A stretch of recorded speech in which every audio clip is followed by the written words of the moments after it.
Hello, friends, and welcome back to Malicious Compliance Stories. Let's start our video with a story in which our OP, a lone bilingual translator at a struggling nonprofit, turned a high-stakes corporate ambush into a masterclass of petty resistance using nothing more than perfectly faithful translations and a single strategic pause to rally your teammates and double their severance. But before we begin, best way to support our channel is to leave comments, like, and subscribe with a turned-on bell so you don't miss the new video every single day. Here we go. Ask me to translate live? Fine, I will. This happened over 15 years ago, but it still makes me smile every time I think about it. Back then, I worked for a non-profit organization in Israel. It was owned by a larger parent company based in the U.S., and while our day-to-day operations were conducted in Hebrew, the owners and top executives were American. Most of them spoke at least some Hebrew, but all the real power rested with their English-speaking leadership. Now, as with many nonprofits, we weren't exactly rolling in cash, but our manager somehow managed to run the company into the ground financially. I mean, really into the ground. Salaries were late, benefits were quietly reduced, and our already old equipment stopped being repaired or replaced. Eventually, the parent company had enough. They flew over to sort things out and presented us with two options: either fire everyone and rehire us with no tenure or accumulated benefits, or fire us, shut down the office, and sell the organization. Either way, we were losing everything we'd worked for. Naturally, tensions were high. We were a close-knit team. Many of us had been working there for years, and none of us wanted to lose the few job protections and benefits we still had left. So when the parent company announced they would hold a full staff meeting to explain the terms of our continued employment, everyone expected fireworks. But here's where it got shady. Despite the meeting being held in Israel, where everyone on the local team spoke Hebrew, the U.S. execs insisted that the meeting be conducted entirely in English. Not just the main presentation, everything. Even though most of the employees weren't fluent and spoke in English, even though several of the American reps did speak Hebrew, it was clearly a calculated move to confuse us, to disorient us, to make it harder for people to follow or ask questions. We pushed back, of course. There were protests and raised voices, but the Americans stood firm. Eventually, a compromise was reached. The meeting would be held in English, but with real-time translation provided by the company. And guess who was the only truly bilingual employee fluent in both English and Hebrew? Yours truly. I was asked, more like volunteered, to translate. Now, I knew what the American reps were up to. Their statements were full of lawyer speak, veiled threats, and manipulative "we're all in this together" phrasing designed to make us feel lucky we weren't being fired and sued. I also knew that some of them understood Hebrew well enough that I couldn't just twist the translations or use a sarcastic tone without being caught. So I played it straight. I translated faithfully, every word, every clause, exactly as they said it. But I had one trick up my sleeve. Anytime I had to translate something I knew was a subtle threat or a manipulative half-truth, I would pause just slightly right before delivering the core of the sentence. A tiny hesitation, a breath held a beat longer than necessary, and every time I did that, my coworkers leaned in. They caught on fast. They knew I couldn't speak freely, but they listened to the rhythm. That slight delay before the most loaded parts of the message was my quiet way of saying, "Pay attention, this part is crap." After a few sentences like that, you could feel the mood shift in the room. People began whispering to each other during the pauses. They got sharper with their questions, more confident. They knew when to be skeptical and what points to push back on. The meeting ended with more tension than it began with, and the offers the parent company made were roundly rejected. Instead, we hired a labor lawyer, a good one. He combed through our contracts, reviewed the communications, and discovered multiple ways we could demand better severance and legal protections. Negotiations resumed, this time with proper legal oversight and without all the smoke and mirrors. In the end, we walked away with nearly twice the severance the parent company had initially offered. They tried to lowball us and confuse us into accepting less, but our team stuck together and stood our ground. I never told the American execs what I'd done. I never needed to. After all, I translated everything truthfully, word for word. There was no sarcasm, no editorializing, just a faithful translator doing her job with a very subtle, very deliberate sense of timing. Too bad none of them had a good ear for speech rhythm, but my coworkers heard me loud and clear. Wow, I was expecting that you'd arranged with them beforehand to communicate in pauses when they needed to watch out for a bad deal. But it sounds like you decided on the spot to do that, and your coworkers just caught on quickly. That's amazing. And our second story. HOA Karen tried to fine me over a basketball hoop. So my HOA was always tolerable, not exactly great, but they mostly stayed out of people's business unless someone left a sofa on the porch or tried to paint their garage neon green. That changed the moment HOA Karen got herself elected president. Karen's exactly who you'd think she is, mid-50s, severe haircut, pastel windbreaker, clipboard practically fused to her hand. She patrols the neighborhood like she's auditioning for HOA SWAT and treats the covenants like the Constitution. She once left a violation notice on a Halloween decoration for exceeding seasonal expectations. I wish I were kidding. Anyway, about a year ago, I scored a brand new portable basketball hoop from a neighbor who had to move. Nice, sturdy one. I decided to put it at the end of our cul-de-sac so all the neighborhood kids, and a few adults, let's be honest, could shoot some hoops. Everyone loved it.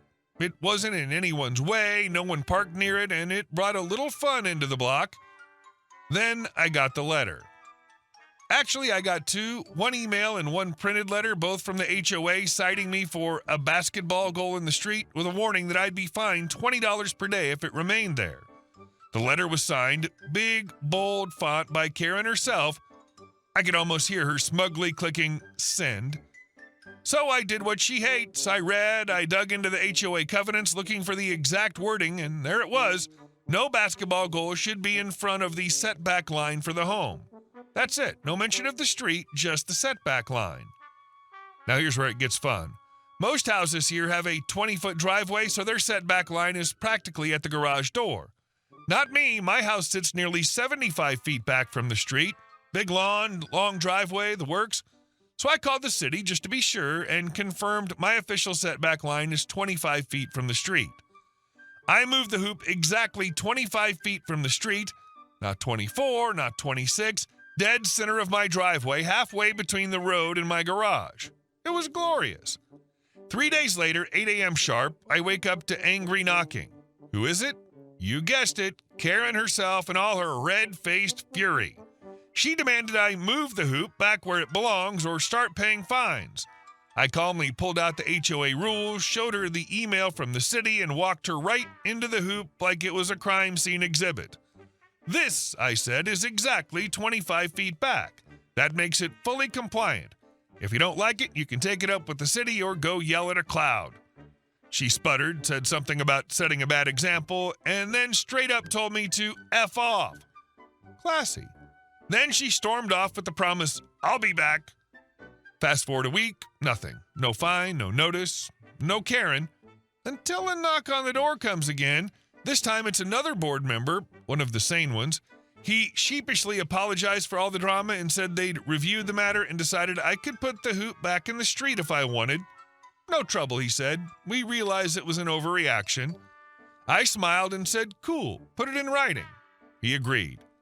Now, every so often, usually around 5:45 p.m., I roll that hoop back to the exact center of my driveway, right when Karen pulls into her driveway 2 houses down. I give her a little wave, sometimes even a free throw or two, just a reminder, when you weaponize the rules, don't be surprised when someone uses them better than you. Long live petty compliance. And to Karen, thanks for reminding me why due diligence and tape measures exist. So you have permission to keep one in the street and writing, and it's totally cool to have a basketball hoop on your property within the lines. Sounds to me like next summer should see another hoop go up so the cul-de-sac can get a full court game going. You know, community building and whatnot. And our last story. The day Karen realized she messed with the wrong people. It was a quiet summer afternoon in our little town somewhere in the heart of one of the central states. I was sitting on the porch watching my kids, 7-year-old Emma and 5-year-old Jake, happily splashing around in the pool out back.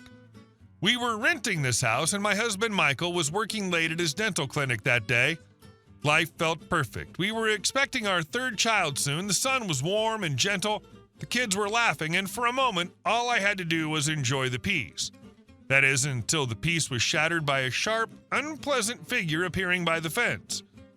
"Are you people completely out of your minds?" shouted Karen, our neighbor. Unfortunately, one we already knew too well. "Your kids are disturbing my peace. I can't even sit in my own yard with all that screaming." I took a deep breath and replied calmly, "Sorry, Karen, they're just playing. It's the middle of the day and we're not bothering anyone." "Not bothering anyone," she scoffed. "We'll see about that. You're going to regret this." She stormed off, slamming the gate behind her with enough force to rattle the hinges. The next day, a sheriff came by. "Sorry to bother you, ma'am," he said politely, "but we received a noise complaint regarding your children." "Let me guess," I said, rolling my eyes. "Karen?"